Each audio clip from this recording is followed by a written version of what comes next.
Now, programming from the Illinois Channel, an independent, nonpartisan corporation formed to provide nonpartisan coverage of Illinois state government and other public affairs events taking place across Illinois.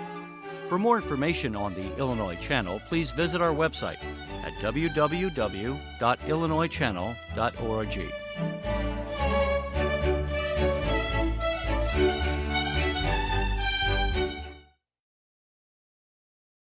Just ahead, Senate President John Cullerton gives a detailed description of the state's revenues and spending and the financial challenges facing Illinois. Illinois State historian Tom Schwartz gives a Lincoln Day dinner speech on the election of 1864, when Lincoln sought re-election in the midst of the Civil War. That's all just ahead after this brief note.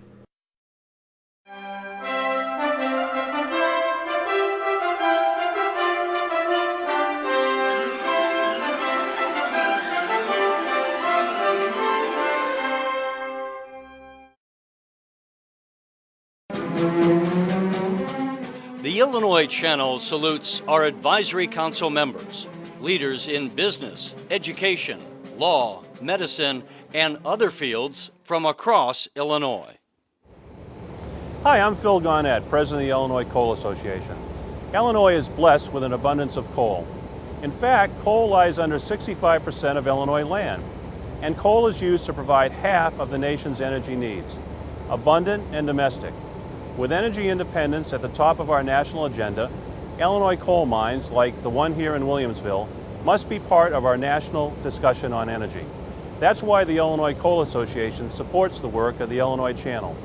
Their extensive coverage of the role Illinois coal plays in meeting America's energy needs is a valuable contribution to informed discussion on a serious issue, such as the Illinois Channel's coverage of the FutureGen project, which holds a promise of environmentally friendly use of coal, or the Illinois Channel's unedited, in-depth interview with Fred Palmer of Peabody Energy. Serious coverage of serious issues. That's the Illinois Channel. You keep up the good work, and we'll keep watching.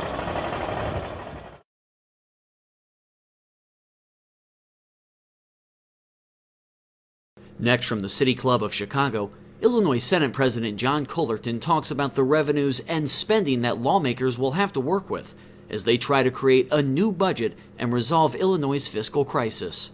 This runs about 25 minutes. This is my 6th City Club address, and I'm honored to have the opportunity to discuss key matters of public policy during my time as Senate President. But I would like to take this opportunity to introduce the colleagues of mine. I'm particularly honored to have with me my Republican counterpart, the Republican leader, Christine Radogno. Senator Radogno, thank you very much.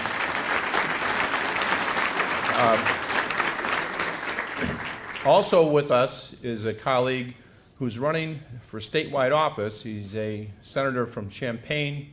I don't know if you can see him here. It's Senator Frerichs. Would you please stand up, Senator Frerichs? Senator Frerichs. The Senate President Pro Tem, Don Harmon, is here. Senator Harmon, thank you very much. Senator Daniel Biss, thank you very much, Senator Biss, for being here. From the western suburbs, Senator Bertino Tarrant, Jennifer Bertino Tarrant. The district next to mine, Senator Heather Staines. Senator Staines. One of our leaders, Maddie Hunter. Senator Maddie Hunter is here. Thank you, Maddie.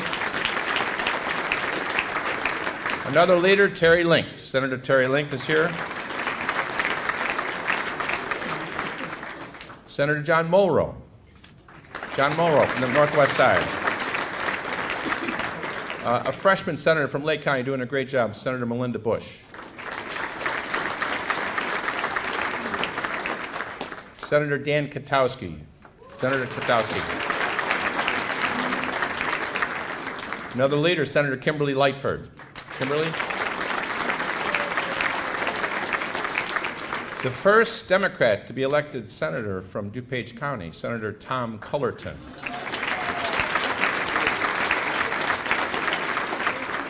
Now, there may have been some senators who came in after. Who did I miss? Senator Cunningham is here, and from the South Side, and another leader, Senator Donnie Trotter. Thank you very much, Donnie. Now, I did not want to introduce people from the lower chamber. I thought Jay was going to have them, stand up and introduce themselves, but none did, right? So is Louis Arroyo here? Oh, okay, Representative Louis Arroyo. He's not a senator. Some of you have heard me make this introduction before, but I am uniquely qualified to do it. I'm the president of the Illinois Senate. Allow me to introduce the Speaker of my House, Pam Cullerton.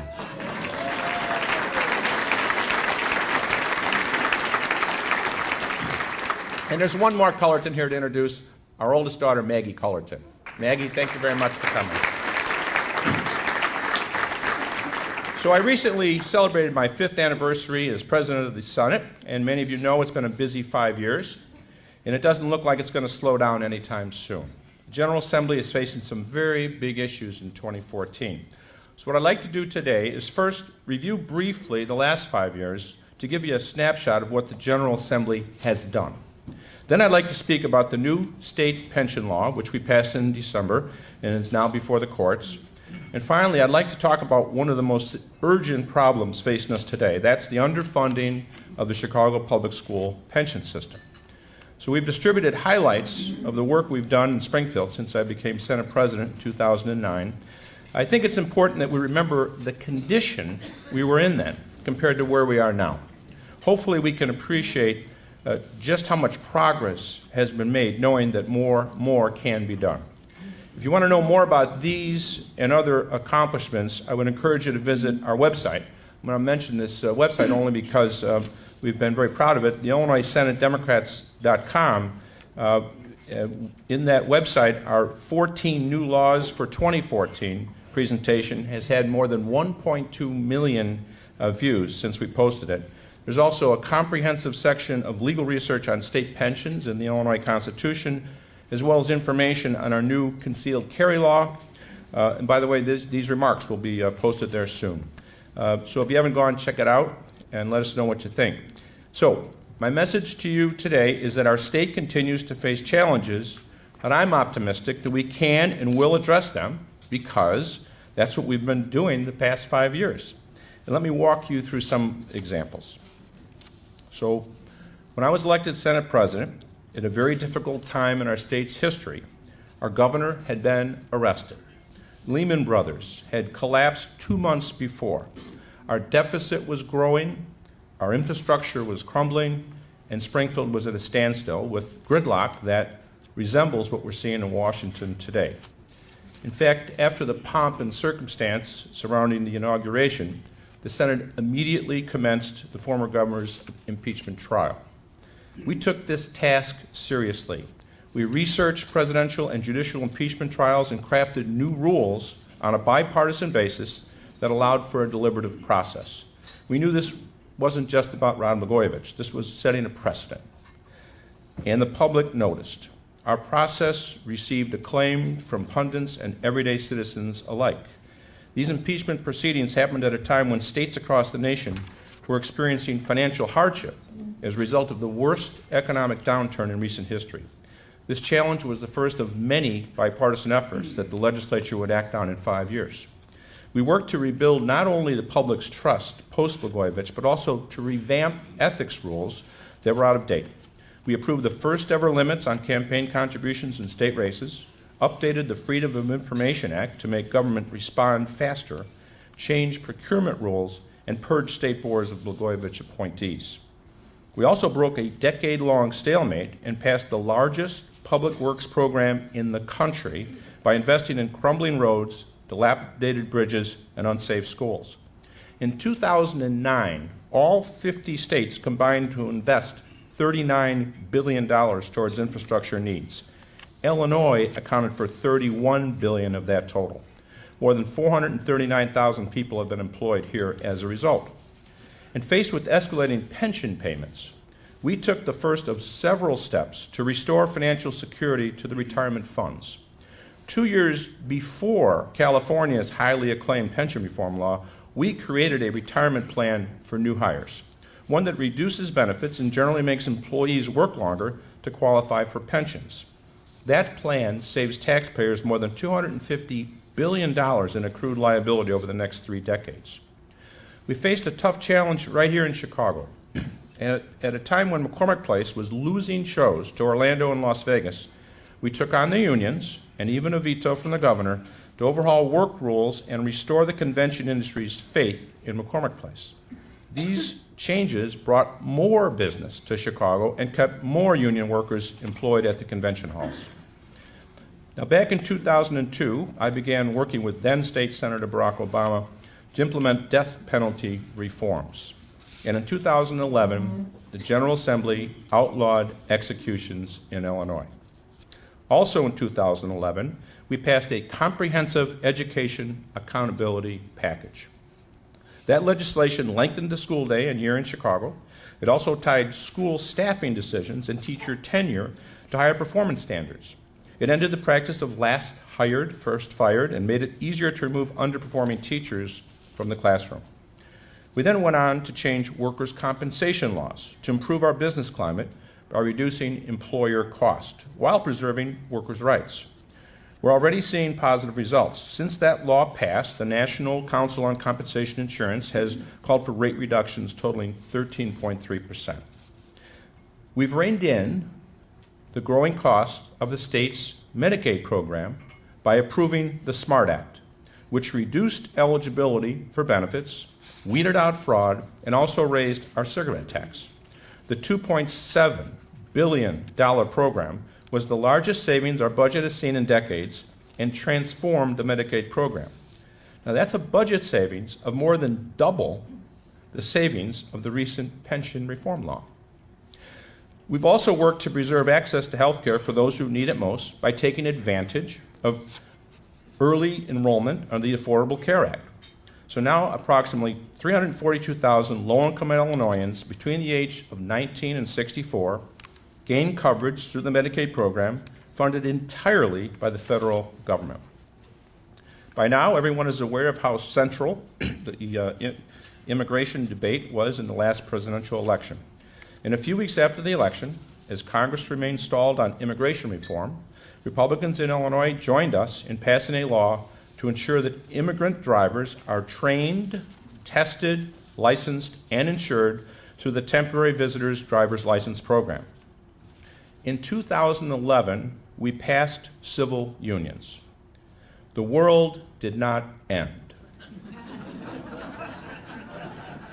And so, just last year, we built on that foundation by passing the Religious Freedom and Marriage Fairness Act, which brought marriage equality to Illinois. All families will be recognized equally with the same rights, protections, and respect. We kept 5 years of accomplishments by passing a pension reform compromise onto the courts for judicial review. More on that in a bit.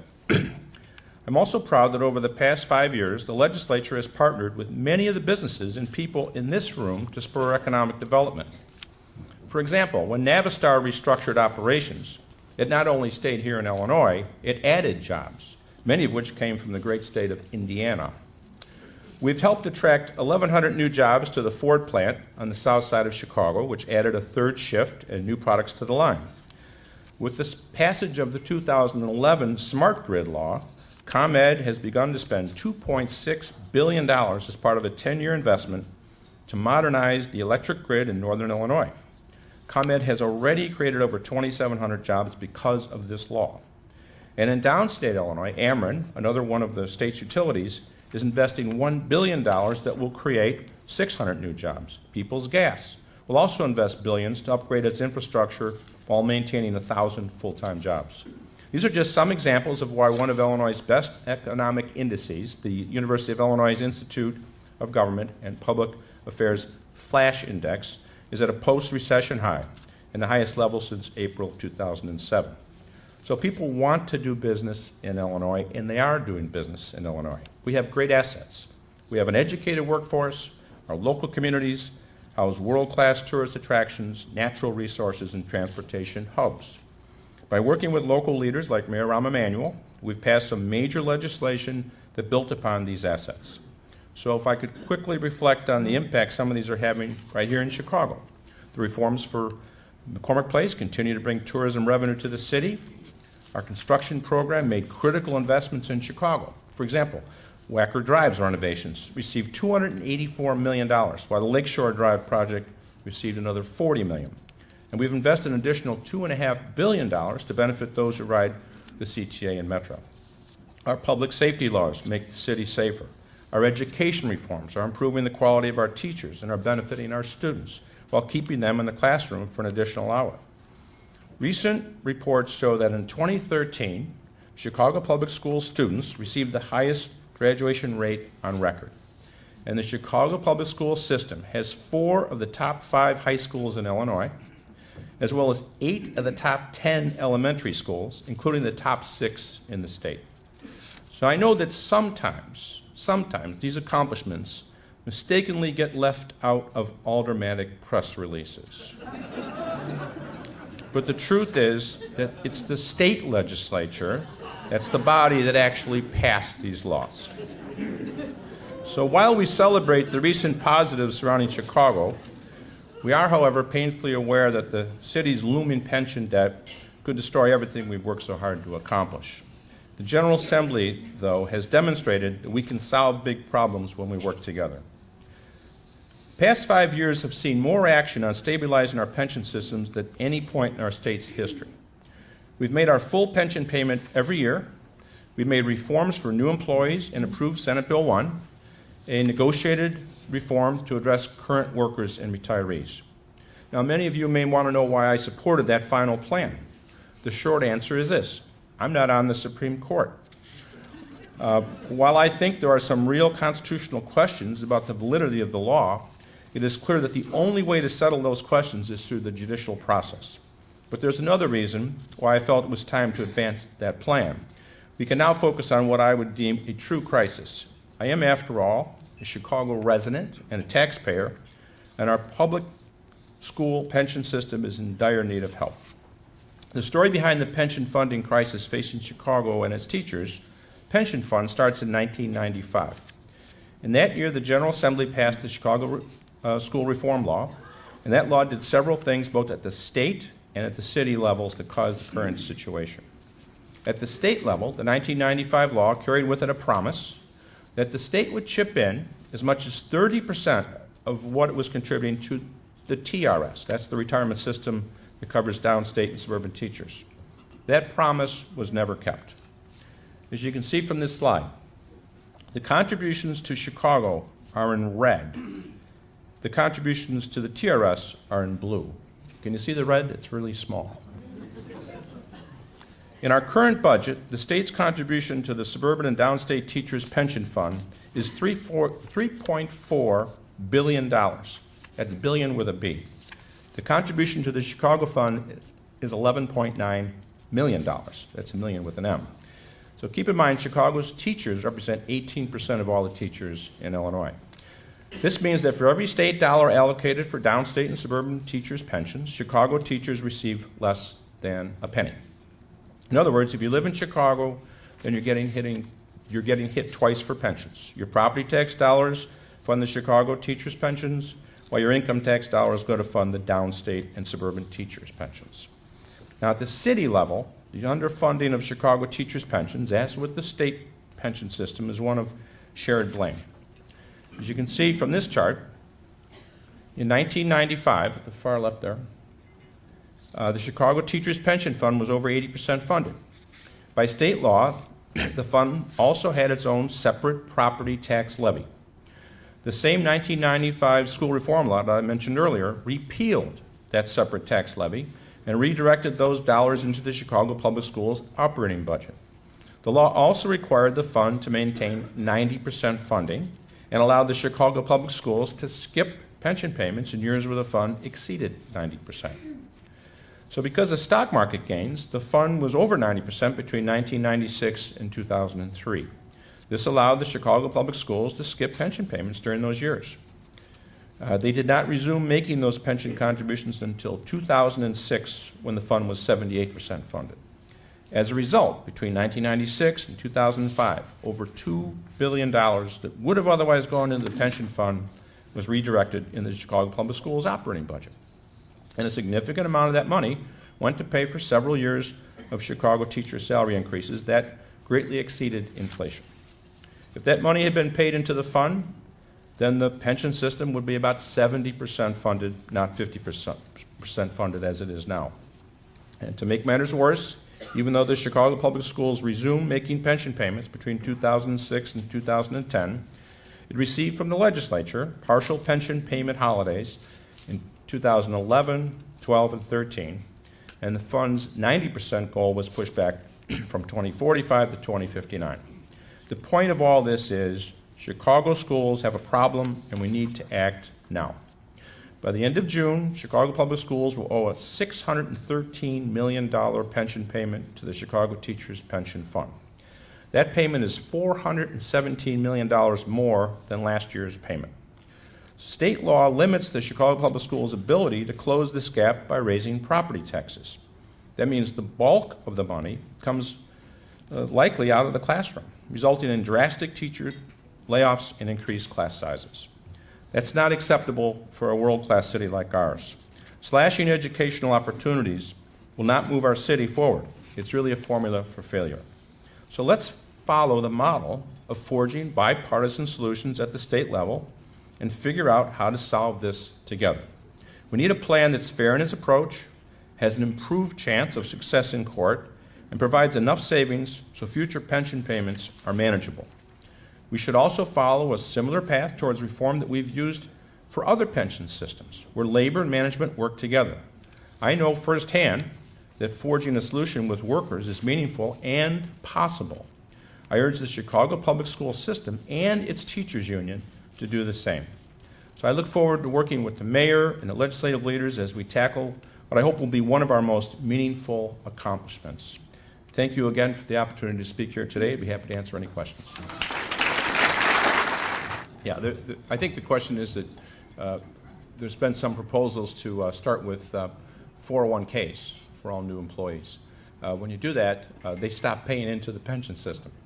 And yet you still have an obligation for all the people who are in the pension system now. So actually it costs more money initially, a lot more money, billions of dollars. So that would not alleviate our financial problems.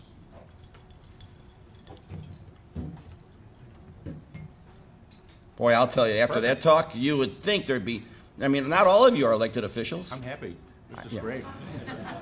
The professor has a question. Didn't write it down only because, remember, I'm suffering here. All that stuff at the beginning was so rosy. Why doesn't Moody's and all the other rating agencies agree with you? Well, I would just say I think it's appropriate that we, after 5 years, have an opportunity to explain to people what we've been doing down there. And obviously things are getting better. I think they are, and I think these are backed up by the statistics that we have researched. But there are, in a political season, folks that are motivated to, get a political advantage, and sometimes they don't accurately, I would say, explain some of the positive things. So that's part of politics. But I think that we've obviously made a lot of changes that are making us do an excellent job. We've been paying down our bills dramatically. We're down to a point where the bills that we were something like $12 billion behind on our bills, now we're down close to, I think, about 4 by the end of this fiscal year. That's been very positive. Obviously, the pensions reforms were very important. The Medicaid bill that we passed that I mentioned saved a dramatic amount of money, and it's almost as if people don't even know we passed it, but it's very significant. It'll keep us saving money in future years as well.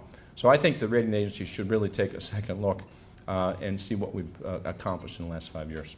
Michael Cassa, Downers Grove Economic Development Corporation. What are the chances that there will be legislation to amend the EDGE tax credit program, and what might that changes look like? Okay. That's a good question. Yeah, every state in the nation tries to promote itself and create jobs. And so you cannot unilaterally disarm yourself and say, we're not going to do that. So we have the EDGE tax credit, and we have a number of other incentives that I mentioned that that have brought jobs into Illinois. What we need to do, and I agree with the speaker on this, we need to have a template, and Senator Rodonio and I have talked about this. We need to have kind of a model so we know how to evaluate people's requests for incentives, because everybody could come to us and say, oh, we need for you to give us some kind of a tax break, and we have to decide, ourselves quickly on a case-by-case basis whether or not that's a good idea or not. So we need to develop some templates so we can have a better idea. But obviously we're going to be in the business because creating jobs and improving the business climate is the most important issue just about in every state in the nation, and obviously we're very interested in doing that as well.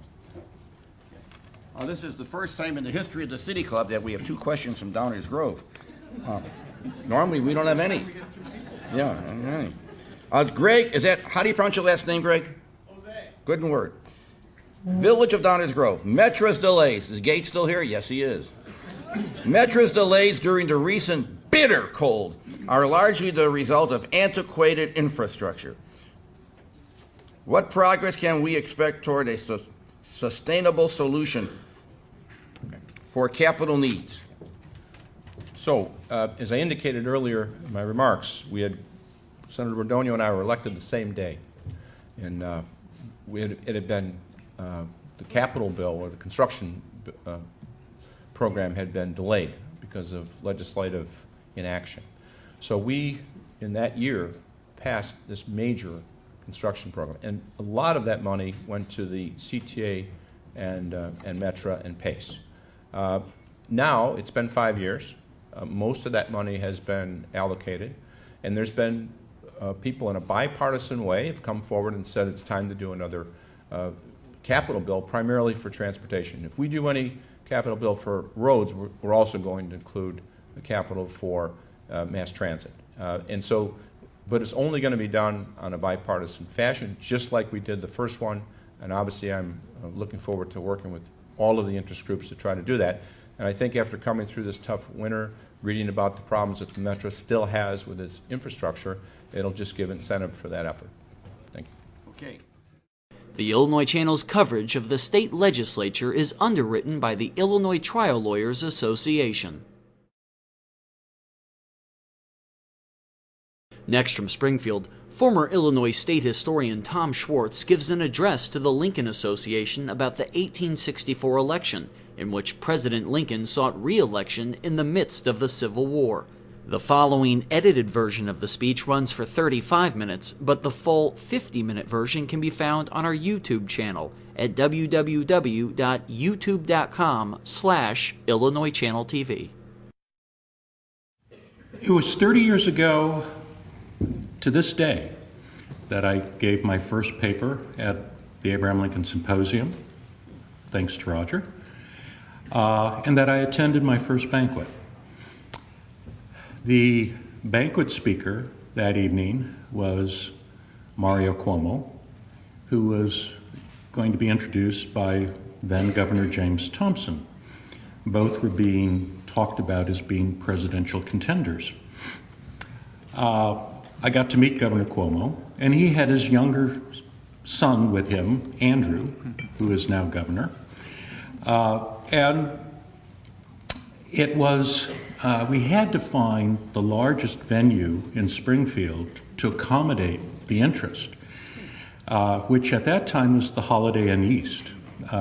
Some of you may remember the building. We sold out, and plans were made, and then they discovered that Easter came early, and that Lincoln's birthday, which fell on Wednesday, was Ash Wednesday, and that the observant Catholics would not be able to eat the selection of either chicken or beef. So Georgia Northrup, who to me was the heart and soul of this organization for so many years, went to see the bishop to ask for dispensation. And those of you who knew Georgia knew that she was the quintessential mother. You just couldn't refuse her. She was very polite, but had that steely determination. Well, you know, the bishop, he wilted. But he said, Mrs. Northrop, you know, I would give you that dispensation for any other day, but I can't do it for Ash Wednesday. So she went and added fish to the menu. So we had over 600 people at this venue. The servers come out and they start asking people, beef, chicken, fish. And for some reason, people must have thought the fish was especially appealing that night. By the time they got to the back of the room, all of the fish was gone. All of the observant Catholics were waiting for a miracle to happen of more loaves of fishes. Alas, it didn't happen. The other thing I learned at that banquet, and I thank Roger for this, a very popular author of astrological books came all the way from Las Vegas, Nevada, to be in attendance. And thankfully, Roger decided he would deal with her and let me enjoy the evening. She ended up spending till 1 o'clock in the morning chain smoking and telling Roger the story of how she was descended from twin sisters who were the result of a liaison between Abraham Lincoln and an Austrian princess. He had produced 2 love children, twin daughters, and that she was in the lineage from the one, and Howard Hughes was lineage in the other. Now, the one thing that actually made sense in that is that they both were eccentrics, right? They both lived in a hotel room in Las Vegas, and in fact, this person died in a hotel room in Las Vegas. But as evidence of the story, she had a print that she claims Abraham Lincoln gave to this royal princess, and that he had signed it. Well, it indeed was a print. It had Lincoln's signature on it, but as was common in that day, they engraved his signature on the steel plate. And so Roger tried to explain that to her. And she said, oh, no. I know it's ink, a real signature, because I used ink eradicator and the ink came off. Well, you know, these things are made with a steel engraving and ink. Ink will come off. So anyway, she left the information, and Roger said that he would deliver it to the new Lincoln curator and have him respond. All of this was a way of teaching me that February 12th, actually that was not unusual for most of the February 12ths I presided at. So it was very good training. Thank you all, and again, I want to voice my deep appreciation to Bob Lenz and his leadership. It's really been outstanding. John G. Nicolay, Abraham Lincoln's tall, lanky personal secretary, who possessed sharp, angular features that intimidated many unsuspecting visitors, and whose Germanic accent belied his true country of birth, composed a brief letter on August 24, 1864, to his friend and fellow secretary, John Hay, who was in Illinois on business. Tired and writing without fear of public disclosure, Nicolay declared, "Hell is to pay. The New York politicians have got a stampede on that is about to swamp everything. Raymond and the National Committee are here today. Raymond thinks a commission to Richmond is about the only sail to save us, while the tycoon," his reference to Lincoln, "sees and says it would be utter ruination. The matter is now undergoing consultation. Weak-kneed damn fools like Charles Sumner are in the movement for a new candidate to supplant the tycoon. Everything is darkness and doubt and discouragement. Our men see giants in the airy and unsubstantial shadows of the opposition and are about to surrender without a fight. I think that today here is the turning point in our crisis. If the President can infect Raymond and his committee with some of his own patience and pluck, we are saved. If our friends will only rub their eyes and shake themselves and become convinced that they themselves are not dead, we shall win the fight overwhelmingly. Politics and the fate of their boss, Abraham Lincoln, seemed to occupy the thoughts of both secretaries. Writing to Nicolay on the same evening of August 24th, Hay began his letter with a joking reference to the Democratic National Convention that would take place in Chicago. We are waiting with the greatest interest for the hatching of the big peace snakes in Chicago. And that's a reference to both the compromise peace platform that the Democrats were proposing, and that Democrats were also like poisonous copperhead snakes who struck without warning. Hay goes on. There is, throughout the country, I mean the rural districts, a good, healthy union feeling and an intention to succeed in the military and political contests. But everywhere in the towns, the copperheads are exultant, and our own people either growling and despondent or sneakingly apologetic. I found among my letters here, sent by you, one from Joe Medill, the editor of the Chicago Tribune, inconceivably impudent, and he informs me that on the 4th of next March, thanks to Mr. Lincoln's blunders and follies, we'll be kicked out of the White House. The damn scoundrel needs a day's hanging. I won't answer his letter till I return and let you see it. Old Uncle Jesse K. Du Bois, a Springfield politician, is talking like an ass. Says if the Chicago nominee is a good man, he don't know, etc., etc. He blackguards you and me. Says we're too big for our britches. A fault of which it seems to me either nature or our tailors are to blame. After all your kindness to the old whelp and his cub of a son, he hates you because you've not done him more. I believe he thinks the executive mansion is somehow to blame because Bill, his Du Bois' son, married a harlot, and Dick Oglesby is popular. Hay ends the letter with an angry resignation. I lose my temper sometimes talking with growling Republicans. There is a diseased restlessness about men in these times that unfits them for the steady support of an administration. It seems as if there were appearing in the Republican Party the elements of disorganization that destroyed the Whigs. If the dumb cattle are not worthy of another term of Lincoln, then let the will of God be done and the murn of McClellan fall on them. The musings of Nicolay and Hay reflected the anxiety of political insiders about Lincoln's dim re-election chances. And even Lincoln's closest political associates seemed to be backing away from him. Orville Hickman Browning, a longtime friend and political associate of Lincoln, voiced serious reservations about the president in a letter to fellow Republican Senator Edgar Cowan. Writing on September 6, 1864, Browning gently inquired how Lincoln's re-election prospects were in Pennsylvania. He then went on to offer this assessment.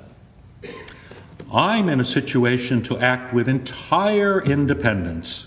I am neither an office holder or an office seeker, but I'm prepared to sacrifice all personal prejudices, predilections and affections, and all personal political ties and obligations to what I may conscientiously believe to be the best interests of our unhappy country.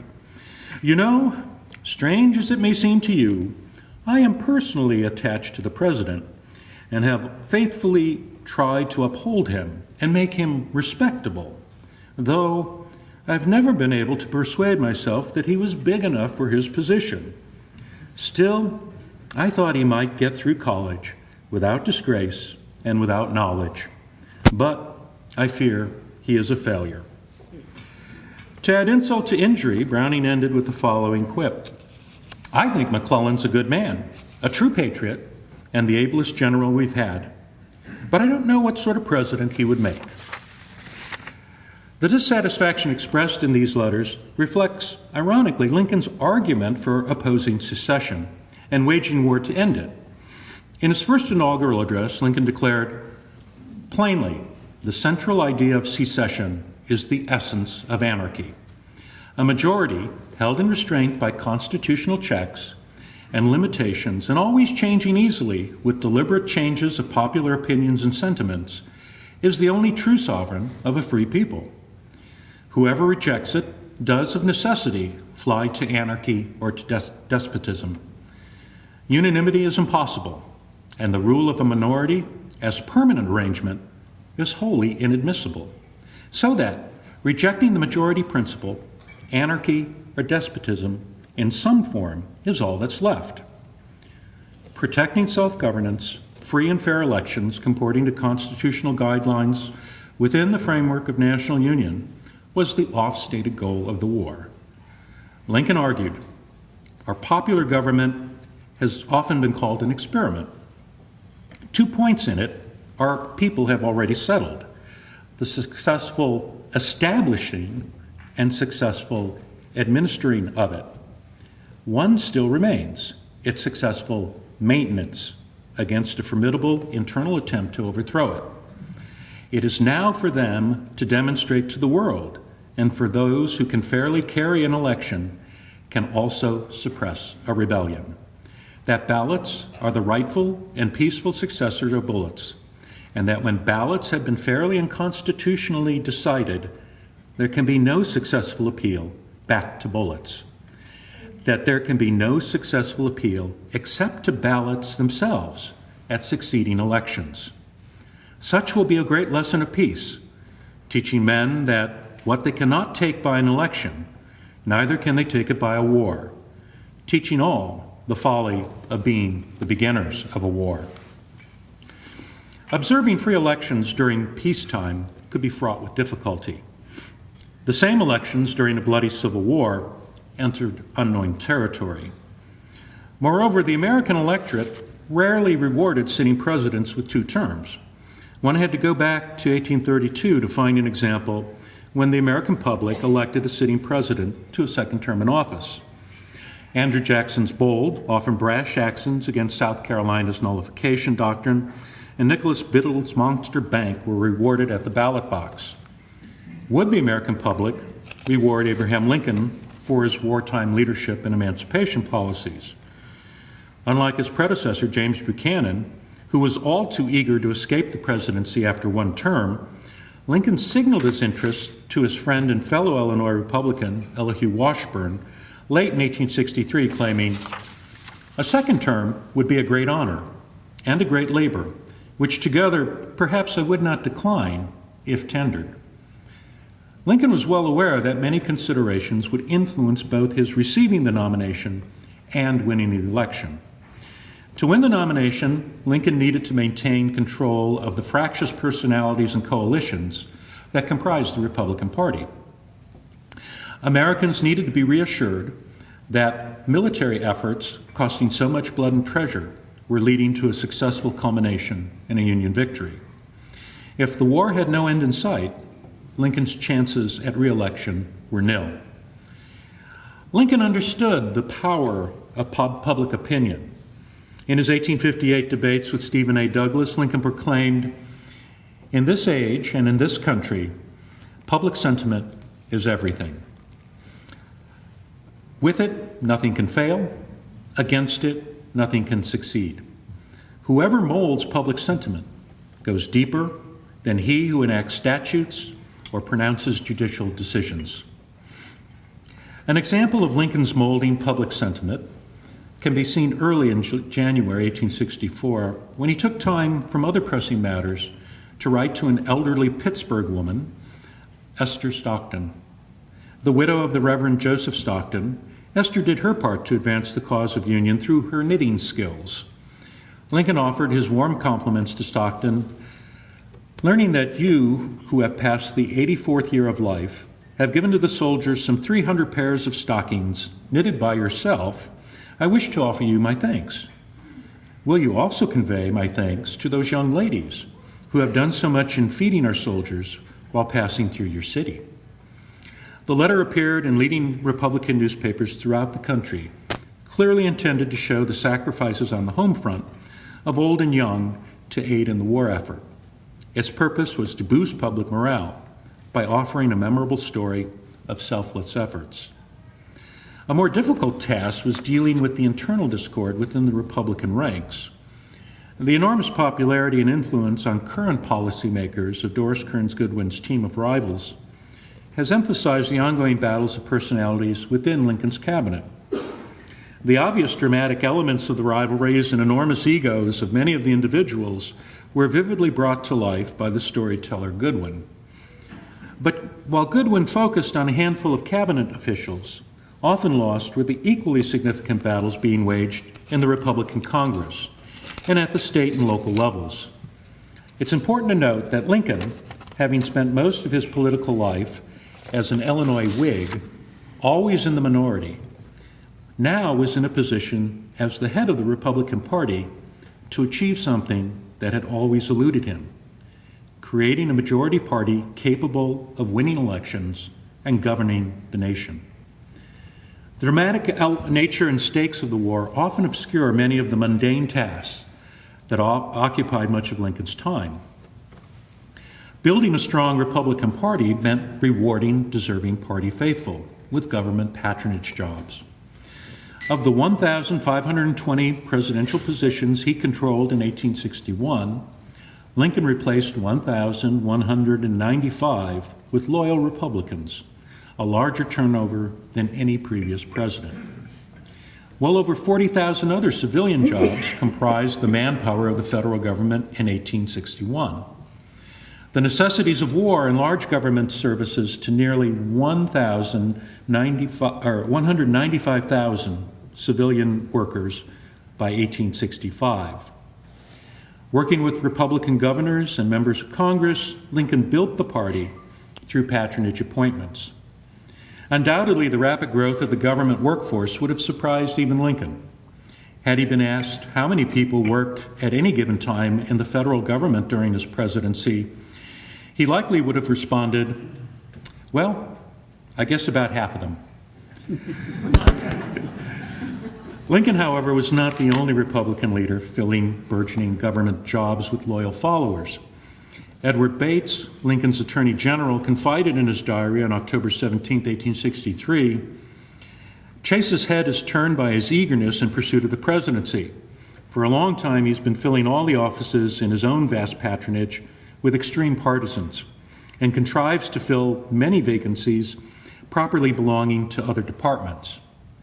In fact, Salmon P. Chase, Lincoln's temperamental Secretary of the Treasury, controlled roughly 15,000 jobs. Lincoln was well aware of Chase's actions and often had to intervene when his Treasury Secretary refused to defer to other Republican leaders concerning plum positions in their states.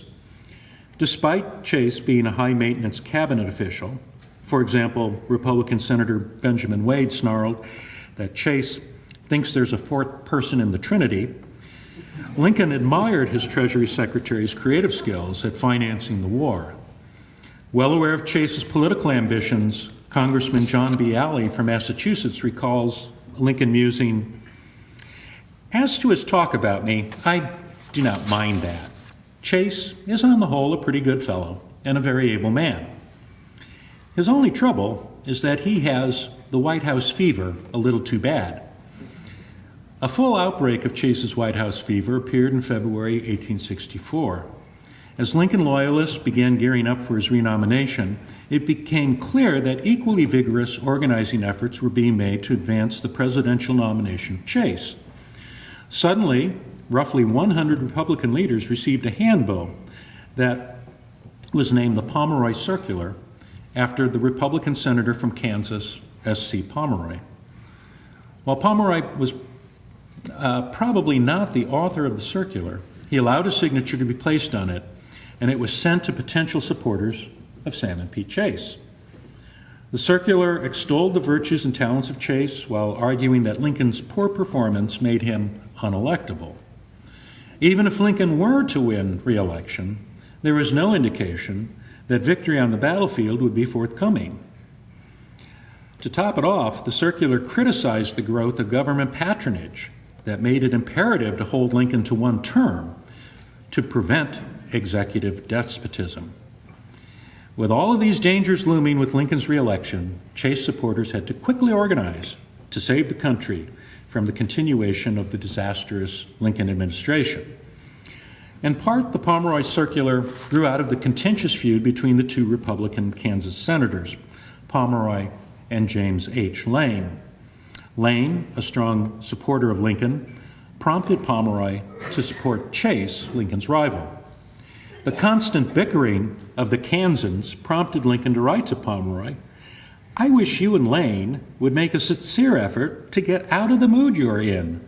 It does neither of you any good, and it gives you the means of tormenting my life out of me and nothing else." In spite of numerous attempts by loyal supporters to make Lincoln aware of the movement against his re-election, he refused to read the Pomeroy Circular or take steps to remove Chase from his cabinet. Like Lincoln, Chase claimed publicly to have no knowledge of the circular or being in any way involved with its creation or distribution. On February 22nd, newspapers across the country began printing the text of the Pomeroy Circular. Rather than undermining the public's confidence in the Lincoln administration, disclosure of the circular had an immediate and opposite effect. Resolutions in support of Lincoln's renomination proliferated at local and state levels. Even the General Assembly of Ohio, Chase's home state, overwhelmingly endorsed Lincoln's nomination for a second term on February 25, 1864. Knowing that attempts to take the nomination away from Lincoln at the regular convention were futile, Chase asked his supporters on March 5th that no further consideration be given to my name. Reaction to Salmon P. Chase's removing his name from consideration was met with skepticism in many quarters. The New York Herald reminded their readers that the salmon is a queer fish, very shy and very wary. Often it appears to avoid the bait just before gulping it down. And even after it's hooked, it has to be allowed plenty of line and must be played carefully before it can be safely landed. Even with Chase temporarily out of the way, Lincoln still faced opposition within the Republican ranks. Many of Chase's supporters began talking of an alternative convention and candidate, settling on John C. Fremont, the Republican presidential nominee in 1856, and a controversial political general. On May 31st, a convention of 400 disgruntled operatives met in Cleveland, Ohio, and named Fremont as their candidate.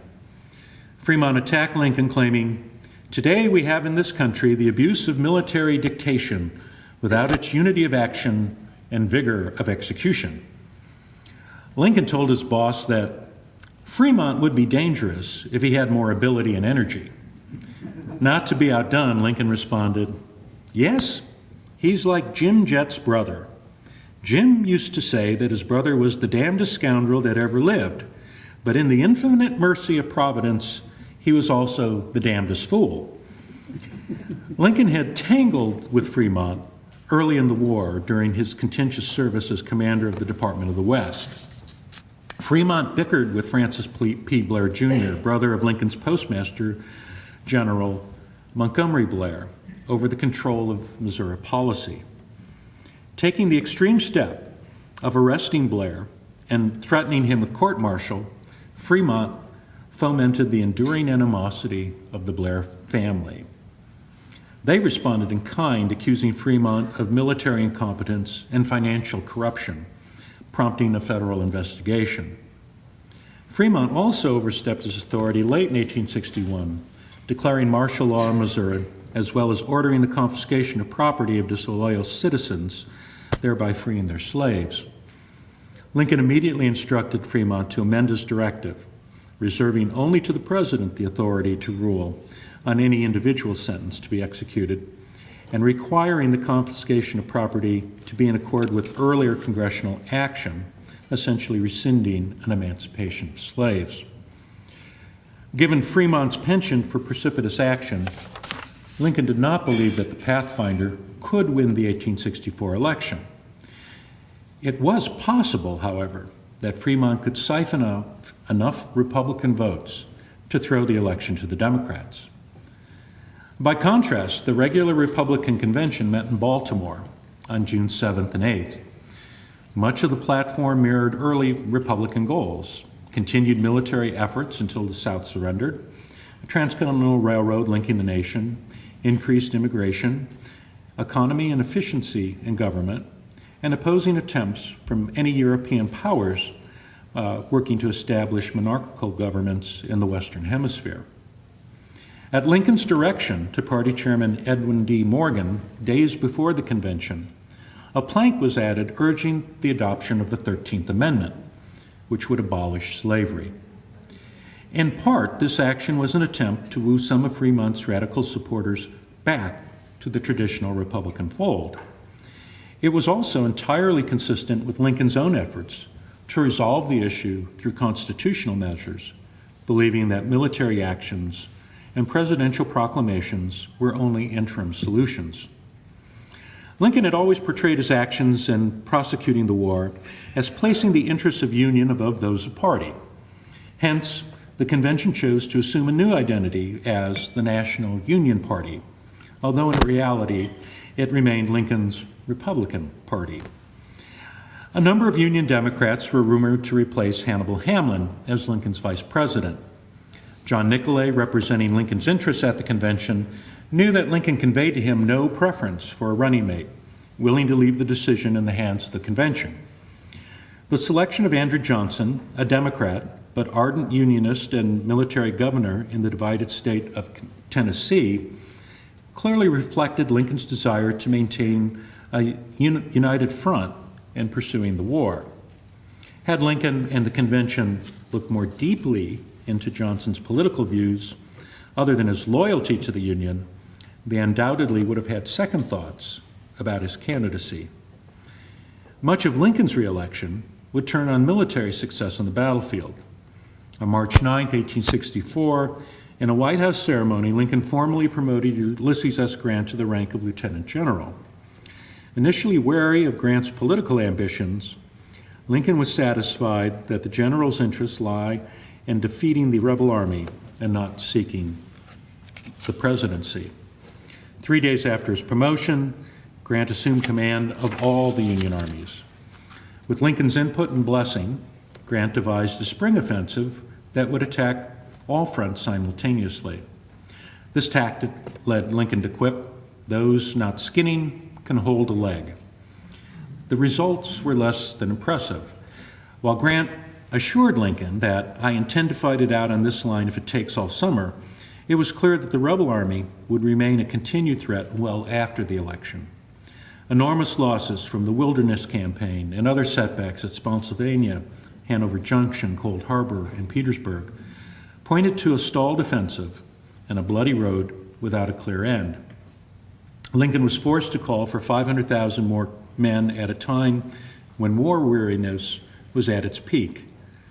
Republican governors warned the president that a draft call would spell doom for Republican victories in the fall elections. Lincoln mused, "We cannot have free government without elections. And if the rebellion could force us to forego or postpone a national election, it might fairly claim to have already conquered and ruined us. But the election, along with its incidental and undesirable strife, has done good too. It has demonstrated that a people's government can sustain a national election in the midst of a great civil war.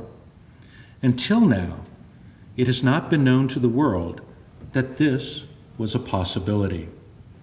It shows how sound and how strong we still are."